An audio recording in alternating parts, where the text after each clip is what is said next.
The Neon Arena in Las Vegas was a cauldron of noise, 20,000 fans roaring as the main event of Global Fight League 50 reached its climax.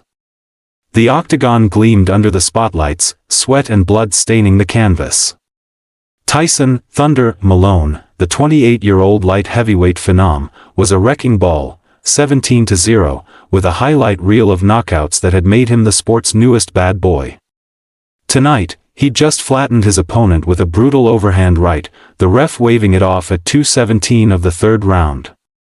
The crowd was on its feet, chanting his name as he climbed the cage, flexing for the cameras, his gold chain swinging like a pendulum. In the VIP section, just beyond the cage, Jason Statham sat quietly, his arms crossed, his trademark squint fixed on the chaos. At 58, the action star was a surprise guest, invited by the GFL to hype his upcoming film, Last Stand. Dressed in a sharp black jacket, he blended into the crowd, but his presence hadn't gone unnoticed. Fans snapped photos, whispering about the Hollywood tough guy watching the real thing. Jason, though, wasn't here for the spotlight. A lifelong martial artist, a black belt in Shotokan karate, trained in kickboxing and Brazilian jiu-jitsu, he was studying the fighters, his eyes sharp, missing nothing. Tyson, still buzzing from his win, grabbed the mic for his post-fight interview. The arena hung on his words. He was known for his trash talk, and tonight, he was feeling untouchable. "I'm the baddest man on the planet," he shouted, pacing the octagon. Then his gaze locked onto the VIP section, spotting Jason. A wicked grin spread across his face. "Yo, Statham. I see you out there, looking all serious in your fancy jacket." The crowd laughed, turning to Jason, who didn't flinch. "You play a tough guy in the movies, but this ain't a soundstage, man. Step in this cage, and I'll send you back to your stunt doubles in a body bag." The arena erupted, half cheers, half gasps. The Jumbotron zoomed in on Jason, his face unreadable, a slight smirk tugging at his lips. X lit up instantly, clips of Tyson's taunt going viral. Hashtag Tyson vs Statham trended as fans debated whether the action star would respond. Most thought it was a publicity stunt. Tyson, at 6 feet 2 inches, 205 pounds, was a killer in his prime. Jason, pushing 60, was just an actor, right? But those who knew his history, his black belt earned in gritty London dojos, his sparring sessions with MMA veterans, knew better. Backstage, as Tyson soaked up the attention, Jason slipped into the fighter's lounge, his mind racing. His old friend and coach, Rico, a former Muay Thai champ, caught up with him. "That kid's got a big mouth," Rico said, tossing Jason a water bottle. "You gonna let him clown you like that?" Jason took a sip, his eyes glinting. "He wants a show. I'll give him one he won't forget." Rico grinned. He'd seen Jason spar, watched him weave karate's razor-sharp strikes with jiu-jitsu's technical ground game. Tyson had just poked a sleeping lion. Jason's story wasn't Hollywood glamour. Growing up in working-class London, he'd found karate at 15, training under a sensei who drilled discipline into his bones. By his 20s, he'd earned his black belt, competing in underground kickboxing matches across Europe. Hollywood made him a star, but he never stopped training, sparring with UFC vets, sharpening his jiu-jitsu in LA gyms, even learning Muay Thai in Thailand between film shoots. At 58, he was lean, focused, and dangerous.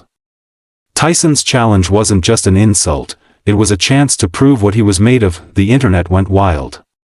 X posts dissected the matchup, Tyson's raw power versus Jason's seasoned skill. Sports talk shows dismissed Jason as a stunt, but Vegas oddsmakers set the line at Tyson -900, Statham +650, a nod to the whispers about Jason's training. Tyson's camp saw dollar signs, pushing for a pay-per-view spectacle, mock posters flooding X with Tyson looming over a battered Jason. But Jason wasn't playing their game. 5 days later, he dropped a response on X, a raw video from his LA gym, shirtless, his physique carved like granite, throwing crisp strikes on a heavy bag. "Tyson," he growled, his Cockney accent sharp, "you talk a big game. I don't do circuses. Private cage, no cameras, just us. 3 rounds, MMA rules. Name the place. I'll be there." The post hit 35 million views in a day. The MMA world held its breath. Tyson's team was rattled. They'd expected a laugh, not a challenge. Backing out wasn't an option, fans would crucify him. They agreed to Jason's terms, a private exhibition in a Vegas warehouse gym, no press, just coaches, a ref, and a doctor. 3 5-minute rounds, padded gloves, headgear for safety. Tyson trained like a beast, watching Jason's action scenes, scoffing at the fake fights. His coach, Mitch, a grizzled ex-wrestler, wasn't so sure. "This guy's been in dojos longer than you've been alive," he warned. Tyson waved him off, shadowboxing to hip-hop, visualizing a quick KO.INLA. Jason turned his gym into a war zone.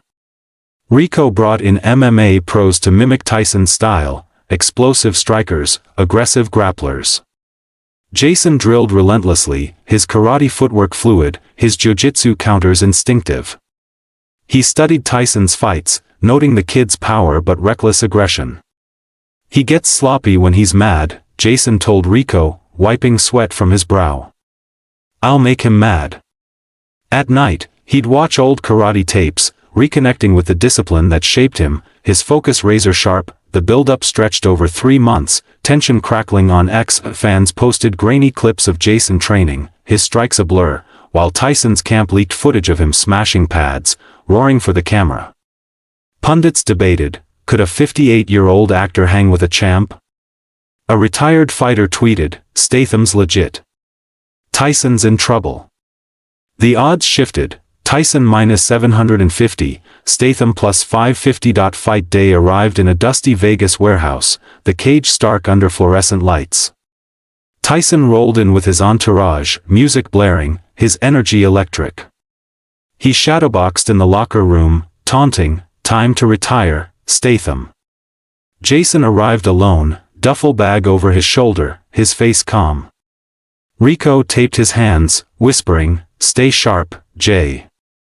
He's all power, no patience." The bell rang, and Tyson charged, throwing heavy jabs and a low kick. Jason moved like a phantom, his karate stance low, slipping punches with ease. He countered with a stinging leg kick, then a straight right that snapped Tyson's head back. The coaches exchanged glances, this wasn't the plan. Tyson pushed forward, but Jason's footwork kept him out of reach, his counters landing with precision. Round 1 ended with Tyson breathing hard, Jason unmarked. Round 2 saw Tyson's frustration boil over. He swung wild, chasing Jason, who circled and struck, landing a body kick that echoed in the gym. Tyson shot for a takedown, his wrestling skills sharp, but Jason sprawled, stuffing it effortlessly. As Tyson stood, Jason locked a standing guillotine, squeezing just enough to make the kid panic. Tyson broke free, but his swagger was gone. Rico nodded from the corner. "He's rattled, Jay.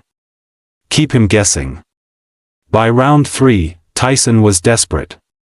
He threw hooks, knees, another takedown attempt. Jason took a glancing blow but answered with a spinning back fist that grazed Tyson's jaw, drawing a gasp from Mitch.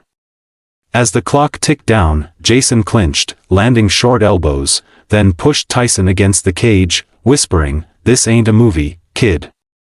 The bell rang, and the ref called it a draw, but the room knew the truth. Tyson's face was swollen, his ego bruised.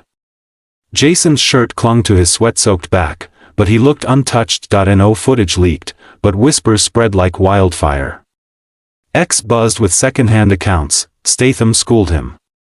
Tyson got humbled. Tyson's next press conference was quiet, his usual bravado muted. He mumbled respect for Jason, calling him tougher than I thought. Jason, back in LA, resumed filming Last Stand, training at dawn, silent as ever. The MMA world learned a lesson, real fighters don't need a spotlight. They just need a cage. For America's fight fans, it was a tale of grit over hype, discipline over bravado. Jason Statham, the quiet warrior, had stepped into Tyson's world and left a mark, not on the scorecards, but on the kid's soul. In that Vegas warehouse, under flickering lights, a legend proved that age is just a number when you've got a lifetime of fight in you.